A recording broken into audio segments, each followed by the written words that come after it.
Hello guys, welcome back to my channel Biominds. So today we are discuss about the nucleus. Let's see what is nucleus. So there is a definition. The nucleus is the center of eukaryotic cell containing the cell genetic material. Nucleus जो होता है वो eukaryotic cell के centre पे होता है, उसमें genetic material होता है और एक डबल मेम्ब्रेन एनवेलप से कवर होता है। अब हम लोग इसके पिक्चर को देख लेते हैं कि होता कैसा है। तो कुछ इस तरह का होता है, ये एक रेफरेंस ली गई है देखने के लिए।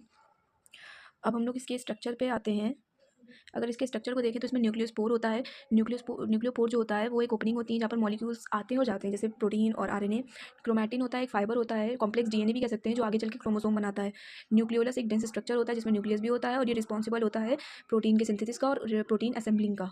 उसके बाद न्यूक्लियोप्लाज्म जो होता है वो एक जेल लाइक स्ट्रक्चर होता है जो न्यूक्लियस के अंदर ही होता है और इसमें जितने भी एंजाइम्स हैं, जो भी चीज़ें न्यूक्लियोटाइड्स हैं, अदर मटेरियल्स हैं, वो इसी में होते हैं।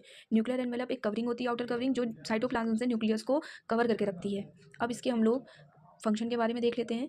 अगर इसके फंक्शन के बारे में हम लोग देखें तो इसमें जीन स्टोरेज होता है। पहले भी बताया कि डीएनए मटेरियल का ये स्टोरेज करता है। जीन एक्सप्रेशन का यहाँ मतलब है कि ये जीन का रेगुलेशन भी कराता है और सेलेक्टिविटीज़ में भी पार्टिसिपेट करता है। आरएनए का सिंथेसिस भी करता है ये, डीएनए रेप्लिकेशन भी करता है ये, सेल डिवीजन में भी बहुत बड़ा मदद करता है ये। और सबसे इंपॉर्टेंट बात, अगर कोई कभी क्वेश्चन आ जाए कि ब्रेन ऑफ सेल किसको कहा जाता है, तो ब्रेन ऑफ सेल न्यूक्लियस को कहा जाता है। Thank you for watching this video. Please like, share and subscribe my channel.